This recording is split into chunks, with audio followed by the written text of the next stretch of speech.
cual trabajamos 5 meses y medio para pagar impuestos. En el año 2019 el presupuesto del MIDES, el Ministerio Sensible por excelencia, el 74% se fue en burocracia.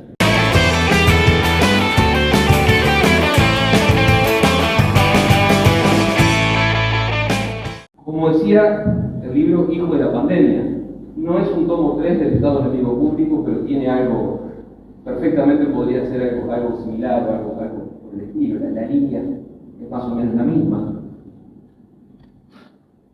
En esto de pensar, reflexionar y analizando la coyuntura, uno advierte en este caso que frente a las crisis institucionales, económicas, de seguridad, lo que sea, siempre hay una tentación, una suerte de acto reflejo de los poderosos de turno, de los gobernantes de turno,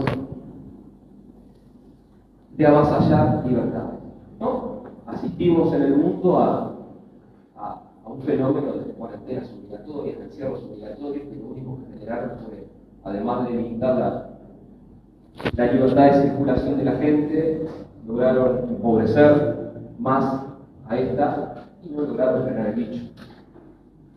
Viejas recetas que son siempre un acto reflejo para limitar lo más sagrado que tenemos los seres humanos después de la vida, que es la libertad. Decía otro de los padres fundadores de Estados Unidos, Benjamin Franklin, en 1795, que aquellos que renuncian a las libertades esenciales para obtener seguridad temporaria no merecen ni la libertad ni la seguridad. Veamos un ejemplo: las Torres Gemelas en septiembre del 2001 en Estados Unidos. ¿Qué fue lo que pasó? El acto reflejo inmediato del Estado, en este caso norteamericano. Limitación de las libertades individuales. Hay musulmanes en Estados Unidos, que muchos que viven y que la mayoría son gente de bien, gente de trabajo, gente solidaria, gente que respeta el orden público, que respeta las instituciones, que respeta la vida, la libertad y la propiedad ajena, se vieron señalados con el dedo. Habría que ser musulmán y vivir en Estados Unidos después de septiembre del 2001. Ese es un típico ejemplo de cómo empezaron a morder libertades individuales. ¿Se acuerdan? Los presos de Guantánamo, los juicios sumarios, con las garantías del debido proceso disminuidas, en el que otrora fue el paladín, el faro de la libertad del mundo libre. Está, yo sé, de paso lejos de ser hoy día. A propósito, hago una suerte de nota a pie de página en el libro del profesor Alberto Venegas Lynch. Yo lo cito mucho en el libro porque me parece que es uno de los intelectuales vivos de habla hispana más brillantes que tiene nuestro continente al menos. Decía, tiene un libro que se llama Estados Unidos contra Estados Unidos o versus Estados Unidos, donde precisamente cuenta esto, cómo hay una suerte de autoflagelación de un país que supo ser grande y que hoy está en el camino contrario. Entonces, lo que has comentado en Facebook, en las redes, en un comentario que hizo un amigo, la dimensión de Venegas Lynch la da el prólogo de una de sus obras, creo que es Fundamento de Análisis Económico. El prólogo se lo hizo el profesor de Economía, Frederick Hay, nada más ni nada menos. No da la dimensión de este autor. Por eso yo soy un convencido, lo vengo sosteniendo desde hace tiempo, que hay que dar una batalla cultural, hay que dar una batalla en el mundo de las ideas. ¿Por qué? Porque las ideas son el motor del mundo. Decías tú a mí que un hombre con una idea es mucho más poderoso que 99 con intereses. Y vaya si era cierto, creo que la primera presentación del libro hablaba. Si serán poderosas las ideas, que los kamikazes japoneses van a morir por una idea. Un fundamentalista islámico se muere por una idea. Son las ideas de base. Ahora, claro, lo que tenemos es que en esta locura del día a día, nuestros países, fundamentalmente en América Latina, lamentablemente, estamos presos de la coyuntura, ¿no? Presos del relato. Este libro es una invitación a pensar, a salir de la zona de confort intelectual, a reflexionar.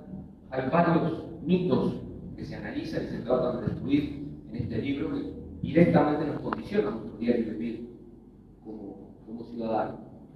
Una segunda parte del libro que se llama La eterna vigilancia en tiempos de pandemia, donde hay una visión puntual acerca de una necesidad de esta administración del gobierno actual. Cuando escribí el Estado enemigo público allá por el 2019, algunos me decían, bueno, esto es una crítica al gobierno del Frente Amplio. Yo decía que no lo era. Es una crítica al Estado, a la manera en que se gobierna y a las ideas que hacen de soporte. Hoy pasaron 2 años más y felizmente se pudieron publicar 2 libros más con un gobierno distinto, al cual también lo criticamos. ¿Por qué? Porque la batalla no es electoral, la batalla es cultural. No basta con cambiar un gobierno cada 5 años y pensar que nosotros con eso ejercemos ciudadanía y cumplimos. A propósito, también otra nota a pie de página, es decir, ejercemos un derecho si no lo usamos por junta. Debería ser voluntario. Entonces, pero bueno, decía, hay que correr el eje del debate porque estamos presos de la maldita coyuntura. Estamos como perros histéricos, dando vueltas, tratando de mordernos el rabo, y entonces discutimos a ver si ANCAP aumentó el tanto por ciento y si la nafta subió a 70 pesos, y antes cuando estaba el otro valía 60, o si el Banco Central expande al 1, al 2, al 3%, o si está el plan. No. Hay que correr el eje del debate. Hay que ir al fondo de las ideas, al fondo de los problemas que nos atraviesan. Estar en un estado de apertura mental, estado de nutrición, en donde podamos revisar permanentemente nuestras telarañas mentales y podamos salir de esta zona de confort, de lo políticamente correcto, y poder ir más allá. Friedrich Hayek, el premio Nobel de Economía que hace referencia en el año 74 o 76, no recuerdo bien ahora, decía esto, y a propósito te voy a contar una anécdota después, pero él decía, bueno, los políticos, y hago una aclaración, cuando me refiero a los políticos, me refiero, esto no es una crítica antisistema, ¿no? Porque los hay y con muy buenas intenciones. Es quizá una crítica al status quo, eso sí, una crítica fuerte al status quo, porque precisamente es parte del problema. Pero hecha esta aclaración, lo cito a Hayek, decía, los políticos son como corchos en el agua, y el agua es la opinión pública. Y entonces el político, el corcho, va hacia donde la corriente lo lleva. ¿Por qué? Porque son cazadores de votos. Necesitan decir que la gente demanda para obtener caudales electorales. Bien, ahora claro, si nosotros estamos, por ejemplo, en mi caso, convencido que, por un ejemplo, el monopolio de ANCAP es nefasto. Claro, ustedes vean que en esta administración se intentó poner en la luz la desmonopolización de ANCAP. ¿Y qué pasó?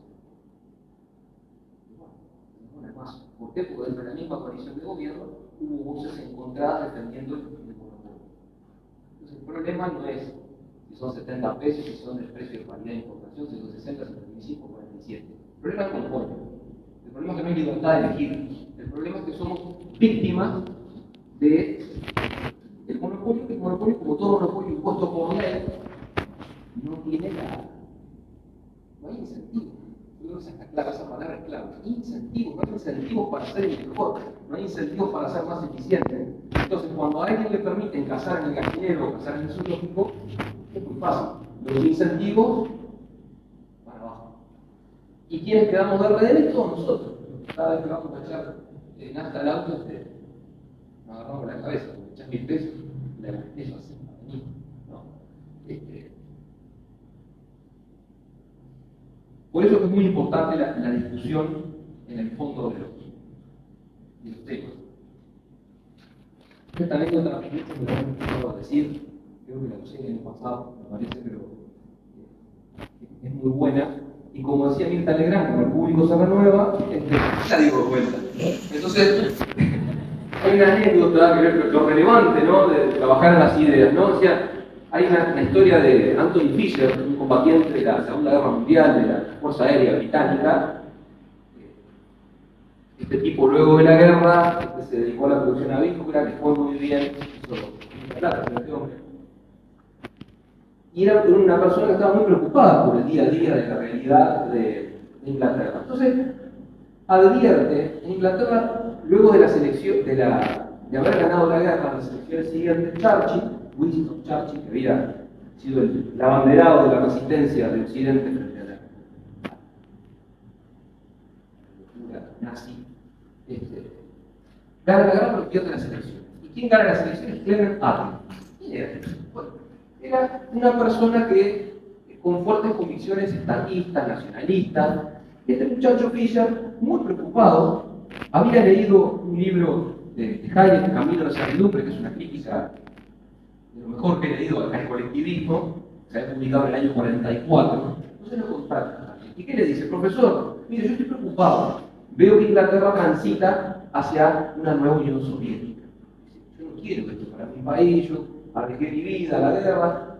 Mire, yo hice un peso, no estoy con dinero, quiero meterme en política, dar una mano, cambiarlo. ¿Y cuál fue la respuesta que le dio Hayek? Le dijo, no se meta en política. Si usted quiere cambiar la realidad de su país, trabaja en el mundo de las ideas.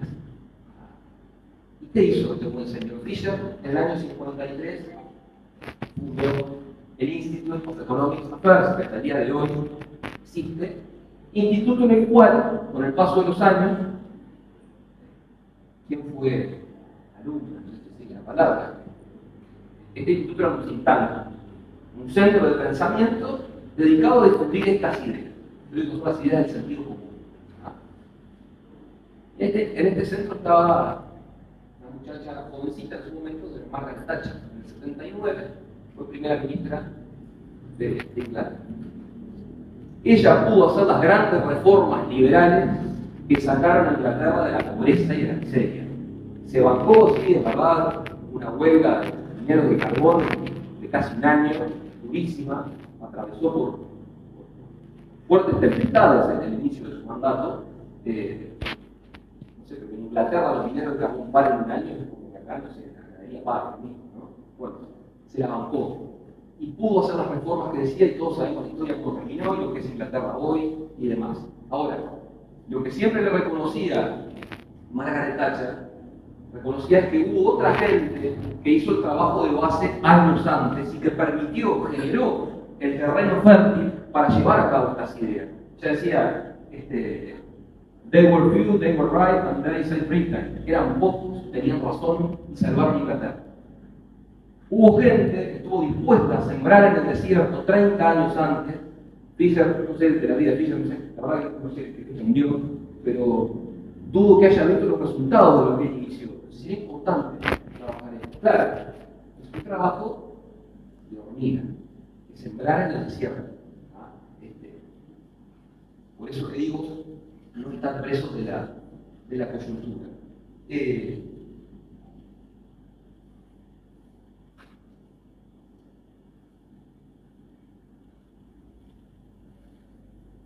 Decía, en las crisis, como esta que lamentablemente nos ha tocado vivir, el acto reflejo instantáneo, ¿no? Es decir, bueno, el intervencionismo instantáneo.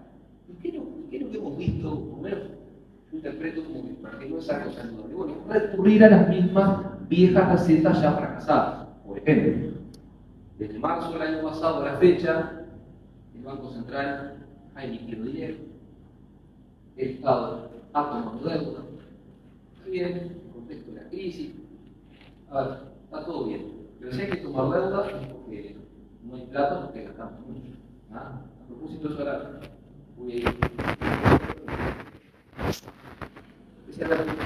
Tomar deuda. Hay una frase de Thomas Jefferson que cuando estaba de embajador en París en 1798 le manda una carta dirigida a John Taylor y le relata la impresión que él tuvo al leer por primera vez la Constitución, la primera Constitución de Estados Unidos, que es la que existe hasta el día de hoy, con algunas enmiendas, ¿no? Le decía textualmente: desearía que fuera posible introducir una enmienda a nuestra Constitución estaría dispuesto a depender solamente de ella para la reducción de la administración de nuestro gobierno en base al principio genuino de la Constitución. Quiero decir, un artículo adicional por el que se saque del gobierno federal el poder de endeudarse. Tratar de vivir con ingresos, con recursos propios, genuinos, no endeudarse. Hemos tomado deuda a niveles escandalosos. Los hijos, mis nietos, los hijos de mis hijas que no tienen más de 12 años, de 11 años, no han nacido y van a nacer endeudados. Para mí es terrible, es una inmoralidad manifiesta. Es decir, a mí me gusta, por ejemplo, no sé, los domingos cuando hago un asado en la casa de mis padres, tomar un whisky de aperitivo, me gusta tomar un buen whisky. Ahora, claro, está bueno que yo me pague. Pero el costo del buen whisky que a mí me gusta tomar se lo hago pagar a otro. Así es facilísimo. Total, tiramos la pelota para adelante y el que venga que ataje el penal, porque le reviente la granada a la bomba. ¿Pero qué es lo que va a pasar con el que venga? Y seguramente con la famosa herencia maldita van a volver a endeudarse y así sucesivamente, porque hay organismos internacionales que son funcionales a esto, como el FMI, organismos nefastos que no deberían existir. De cual no hay parte, entonces el paso, ¿no? Pero es legitimar el abuso. ¿Y dónde está el abuso? ¿Dónde está la limitación? ¿Y por qué tenemos que tener la eterna vigilancia? Y bueno, porque atenta directamente contra nuestros bolsillos, contra nuestros proyectos de vida. Por eso que yo digo que hay que liberar recursos. Basta de shocks impositivos, de ajustes, de la tierra, de la tijerita, que hace 80 años que vivimos en estado de shock. Lo que sé es liberar recursos. ¿Y cómo libero recursos? ¿Qué es esto de liberar recursos? Y bueno, si yo saco 1.000 pesos de impuestos, a propósito hago una aclaración. En nuestro país hay un estudio, no me acuerdo del nombre de la persona que lo hizo, lo recogió, me acuerdo que lo tiene el país en el 2017, junio del 2017, pues voy a aclarar la fecha. Este informe dice que en Uruguay trabajamos 5 meses y medio para pagar impuestos, hasta 18 de mayo. Se trabaja para pagar impuestos. Hice la aclaración del mes porque el 1 de noviembre del 2017 entró en vigencia el nuevo Código del Proceso Penal, el CPP. Ese nuevo Código del Proceso Penal incrementó más recursos para la Fiscalía, creó nuevos juzgados, etc. Hubo más plata. Y bien sabemos que la plata del Estado no existe. El Estado no cultiva plata en el fondo de la superficie. Lo que existe es el dinero de los contribuyentes, de cada uno de nosotros. Entonces seguramente hoy ya estemos arriba de los 6 meses. En las 8 horas que todo el mundo trabaja, 4 horas trabajamos para pagar la fiesta de los políticos. ¿No? Ahora, claro, liberar recursos. Vuelvo sobre el tema. Si yo cobro 1.000 pesos de impuestos a alguien y dejo de cobrarle 1.000 y le paso a cobrar 100, voy a estar liberando 900 pesos para reasignarlos a la economía. ¿Cómo los reasigno? Bueno, hay 3 maneras de reasignarlos. O me los quedo y los ahorro, y salvo que sea Rico Macpato que le gustaba nadar en las piscinas de monedas de oro, ¿se acuerdan de los dibujos animados? Salvo que sea un acumulador compulsivo, el ahorro, por lo general, termina en inversión. O puedo ahorrar, o puedo invertir esos 900 pesos, o los puedo consumir, los puedo gastar. Me puedo ir de parranda con mis amigos, puedo ir de viaje, o puedo salir a comer todos los días en restaurantes caros. En cualquiera de los 3 casos, voy a estar reasignando factores productivos a la economía. Ahora bien, claro, empieza el chantaje discursivo, ¿no? Donde te dicen, bueno, sí, pero vos querés liberar recursos, ¿y cómo te vas a negar a eliminar impuestos? O no pagarlo, o pagar menos, cuando los impuestos están para ayudar al pobre. ¿Cómo puede ser usted una persona tan insensible, tan malvada? Bien, yo creo que eso es un chantaje discursivo. ¿Y por qué? En primer lugar, es una falacia. El Estado es puro beneficio sin costo alguno. Estos son datos. Como decía el amigo Sicardi, el dato siempre mata al relato, ¿no? En el año 2019 el presupuesto del MIDES, el Ministerio Sensible por excelencia, sensible entre comillas, el 74% se fue en burocracia, se fue en sueldo, se fue en, no sé, en viáticos, en autos, en choferes, colocar al hijo del diputado aquel, o aquel que, mirá, votó mal, estaba en la lista sábana, vamos a dar un taquito, así, en premios consuelo. 74% se fue, decía burocracia. Solo el 26% le llegó a los más necesitados. O sea que eso es mentira. Sí.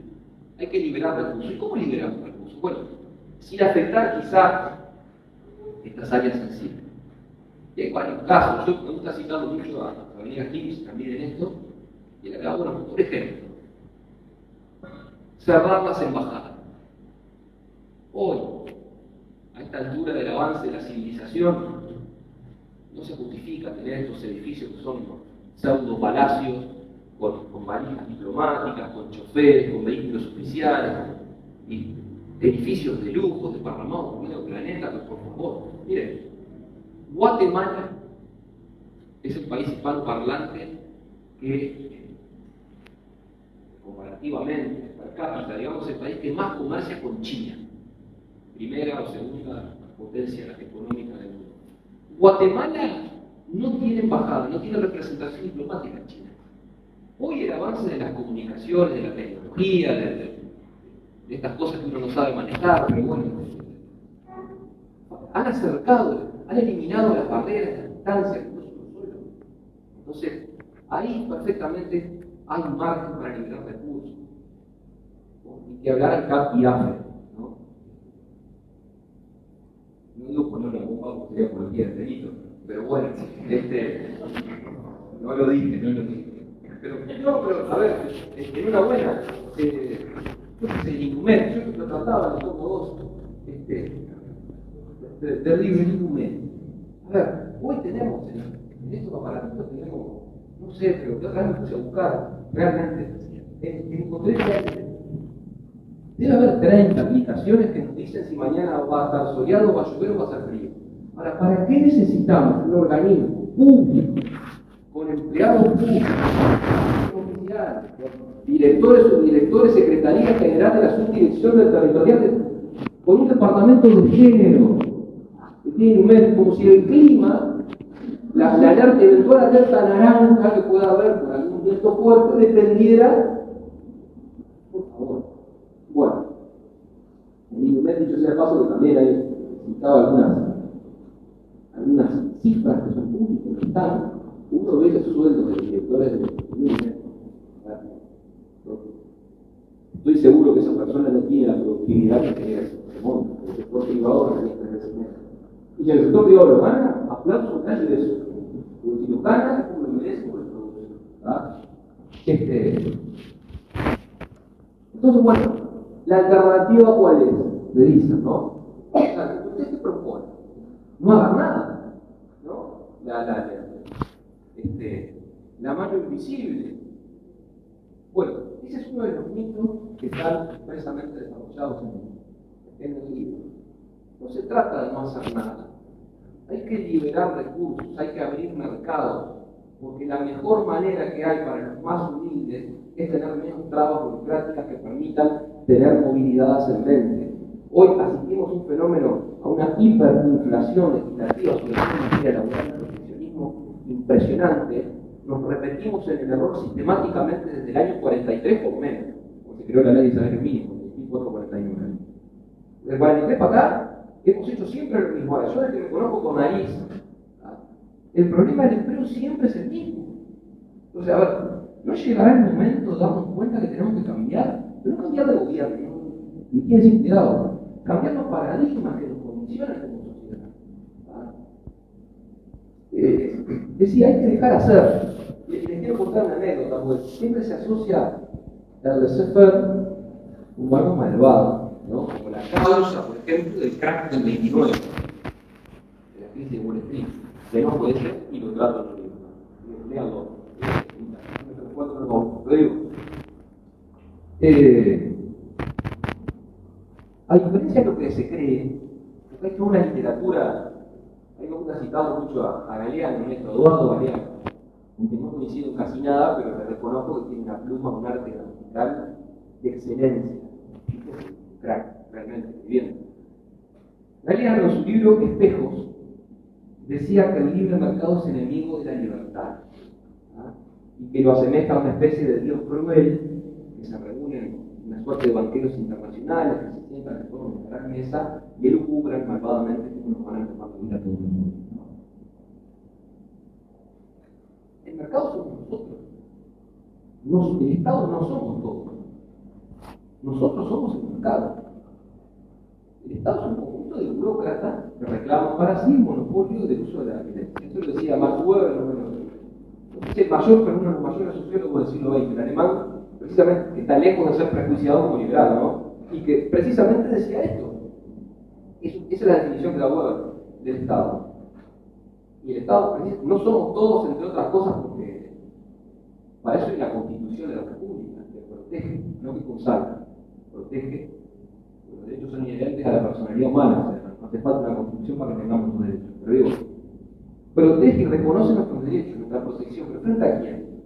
Frente al Estado, que tiene el monopolio de la violencia. Pero bueno, decía, somos nosotros, en el mercado, los soberanos de la economía, que permanentemente estamos haciendo elecciones cada vez que compramos o nos abstenemos de comprar el tal guardado.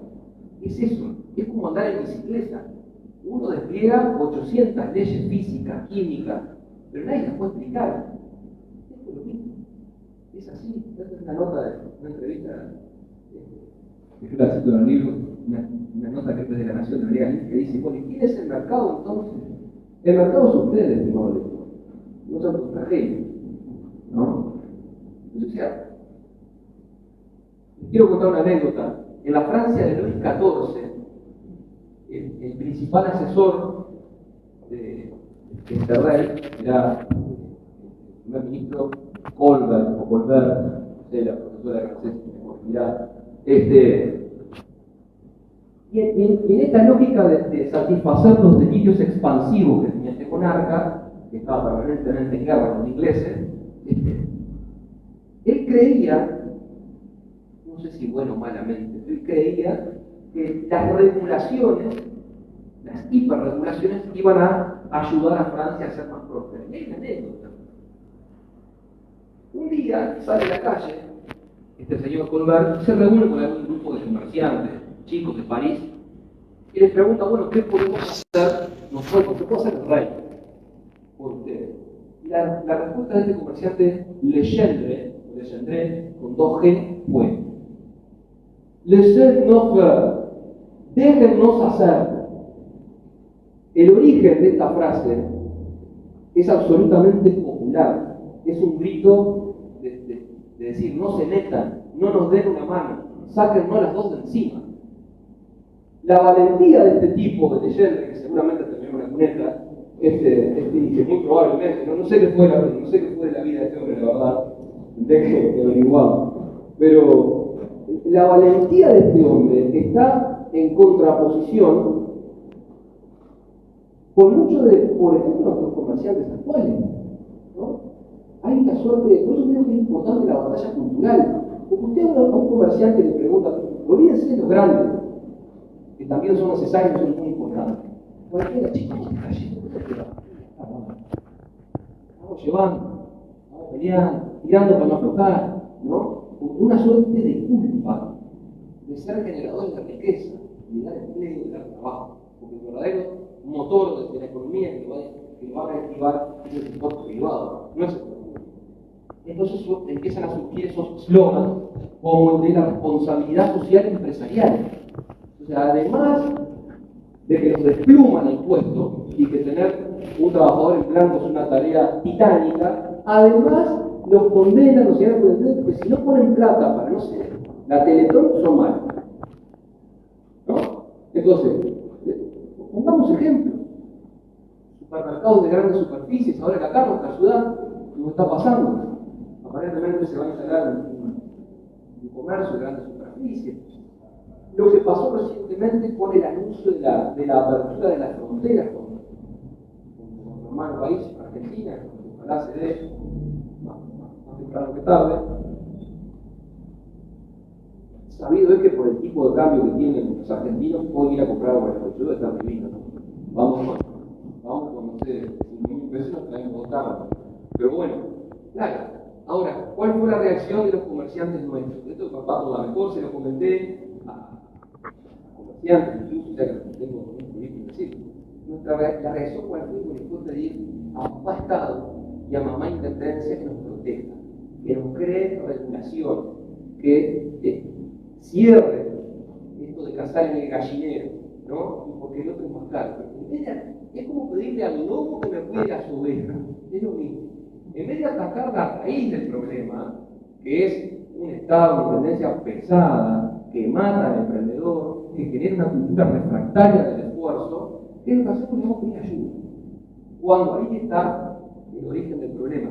Y fíjense ustedes lo loco dentro del proceso de los corchos en el agua que hablaba al principio, ¿no? Enseguida alguien caso cuando un partido político, no importa cuál, que presentó un proyecto de ley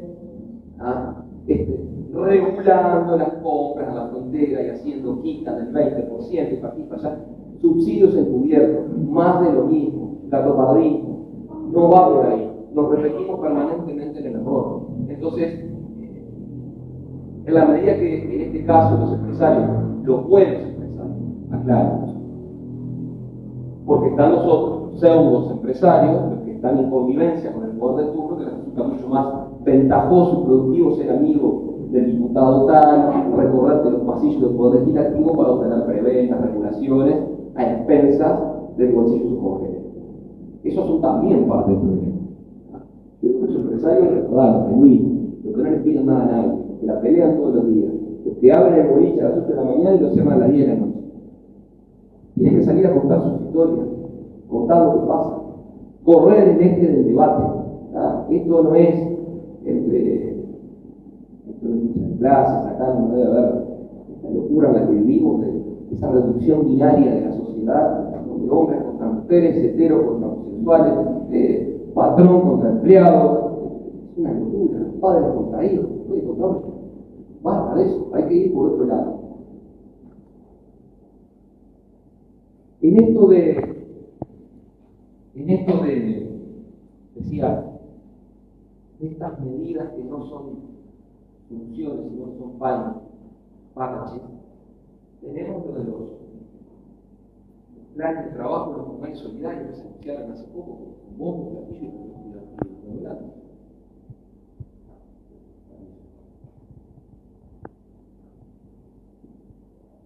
Bueno, en esta medida, todos saben de lo que estamos hablando, ¿no? El Poder Ejecutivo implementó medidas de, bueno, no sé, un sistema de sorteo, que la gente puede obtener trabajo, si creo que se va a pagar 2.500 pesos la quincena, además por un lapso de 6 meses.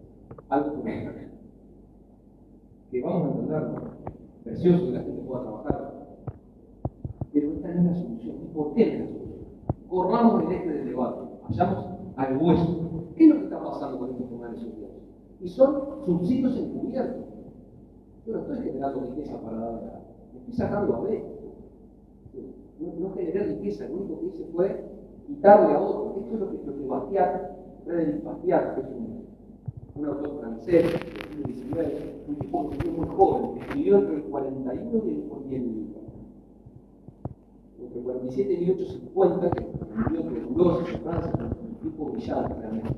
Él tiene un artículo que se llamaba Lo que se ve y lo que no se ve. Y ponía el ejemplo de un ladrón que roba una tienda, ¿no? Que rompe una pedrada de vidrio para robarse algo. Entonces dice, cuando uno se queda con lo que se ve, termina capaz que elevando al rango de héroe social al ladrón. ¿Por qué? Uno dice, mirá, gracias a que este tipo rompió el vidrio, generó trabajo para el vidrio. Eso es lo que se ve. Ahora, lo que no se ve es que ese dueño del local que rompió la vitrina, capaz tenía pensado en unos ahorritos para comprar su traje, o salir a pasear con la señora y así, y no lo pudo hacer. Y eso no se ve. Eso es lo que no se ve, que termina dañando en general a la economía. Y esto es lo que pasa. El trabajo pagado por el gobierno se ejecuta a expensas del trabajo pagado por el gobierno. Entonces, lo mismo, más de lo mismo, no se liberan recursos, no se atacan las verdaderas reformas. Pero sigamos con esto de liberar recursos.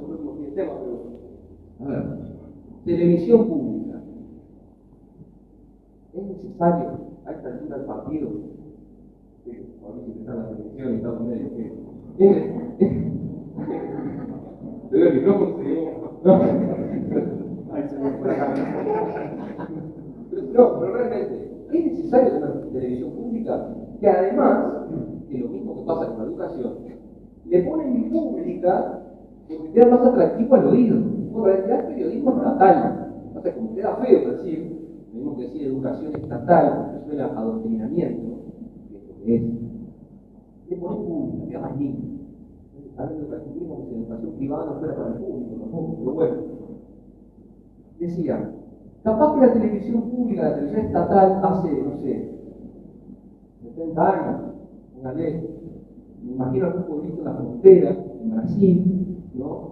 Donde la influencia cultural de los canales brasileños era muy fuerte, donde se podía hablar más portuñol que español, por esa conectividad, esa cercanía geográfica que hay, y bueno, capaz que se publicaba. Hoy día, claramente no resiste ningún sereno análisis mantener una televisión estatal, porque además hay algunos periodistas a la vuelta.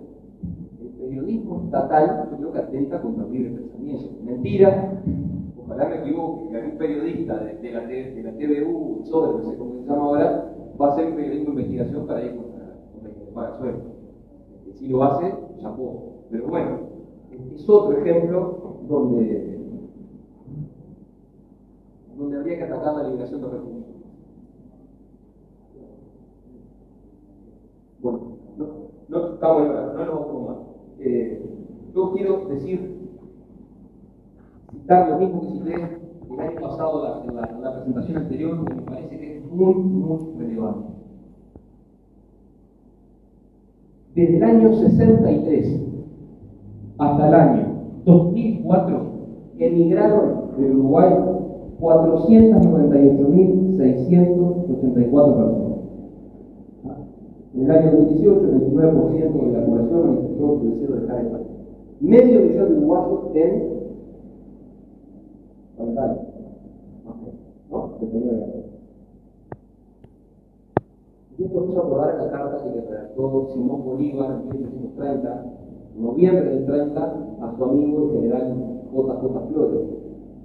Resumiendo, lo que le decía era, después de haber estado años gobernando, llega a la conclusión Simón Bolívar que la única cosa que se puede hacer en América es emigrar. Entonces, tenemos que estar dispuestos a cambiar, tenemos que estar dispuestos a correr el eje del debate, como decía, ir al fondo, ir al hueso de las cuestiones y hacer el ejercicio mental de revisar nuestras convicciones y nuestras creencias. Todo conocimiento que tenemos son formulaciones meramente provisorias. El famoso latinazgo que está en la puerta de la entrada de la Royal Society de Londres, nullius in verba, no hay palabra final, nunca. El conocimiento es un permanente estado de ensayo y error. Creo que tenemos que apuntar a eso para generar cambios de verdad. Nosotros, en la rueda de amigos, enlazados, conversando, tomando mate, los vecinos, en fin. Y tampoco es una cuestión cultural, porque dicen, no, los uruguayos somos así. Como decía Carlos Maggi, el Uruguay es la odisea del despacio. Acá nosotros somos lentos para jugar al fútbol, también somos para el cambio.